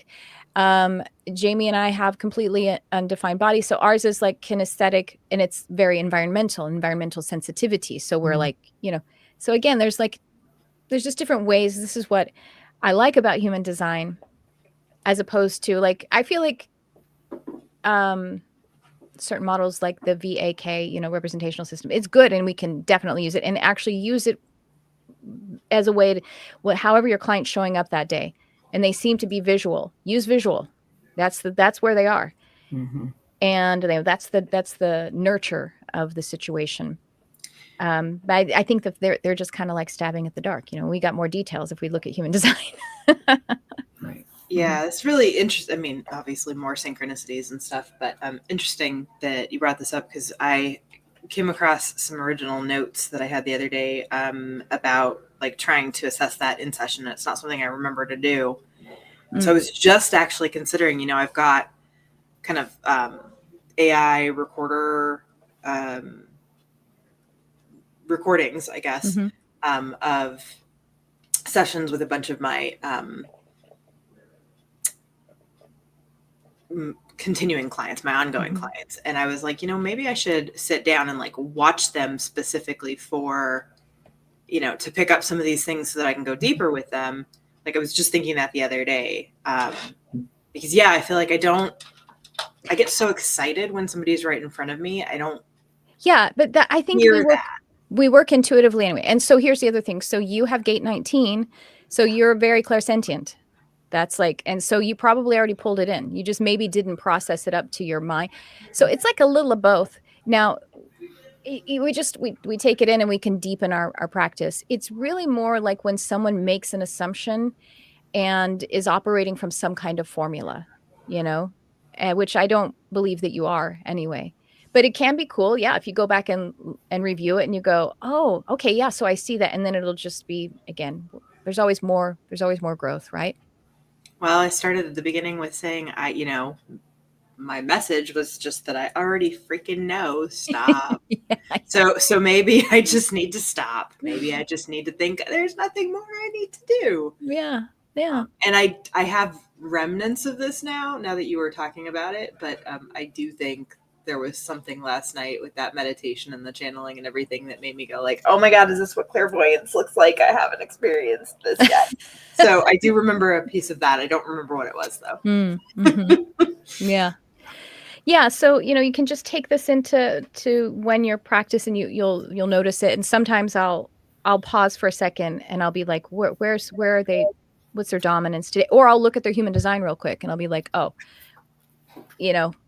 the visual cortex is really important for this, yeah, I'm sure. Yeah, this is just, we're deepening things, right? Well, and it's a very cool connection that I've never really thought about because, when I look at my chart, right, it says smell and taste. And so that is not something I ever connected with representation systems. Right. And it is different. And the funny thing is that, so my cognition is outer vision. And I was explaining to you guys about what that is for me. And it's kind of pretty specific. And knowing that helps me because I'm like, I need to move forward on this project. Oh, the reason I feel like I can't move forward is because I haven't put it out and looked at it. I need to put it, even if I type something up on voice to text, because I'm a terrible typist, and look at the word, somehow that helps me. And then I just saw yesterday, synchronistically, some human design person saying like, oh, if your cognition is this, or whatever, you might have issues with this. And it was like issues with your eyes, your eyelashes. And you guys know I was legally blind for a long time. And so it's kind of funny. And stuff works out. So anyway, all right. Oh, we're a little bit over. So anything else, you guys? I'll let you guys go tonight. Good. Thank you so much. I had fun with you guys tonight. And look forward to hearing Kate's voice again sometime whenever Mercury retrograde wants to let us hear her golden dulcet tones, which we need so much. I'm actually surprised I got out of this day with no tech glitches. Knock wood. Why I just say that? No tech fairies, be on my side. I haven't hit stop yet. There's still tomorrow. I know, right? Oh. All right, guys. I love you so much. Thank you, Tricia. That was great. Thank you. Thank you. Bye-bye.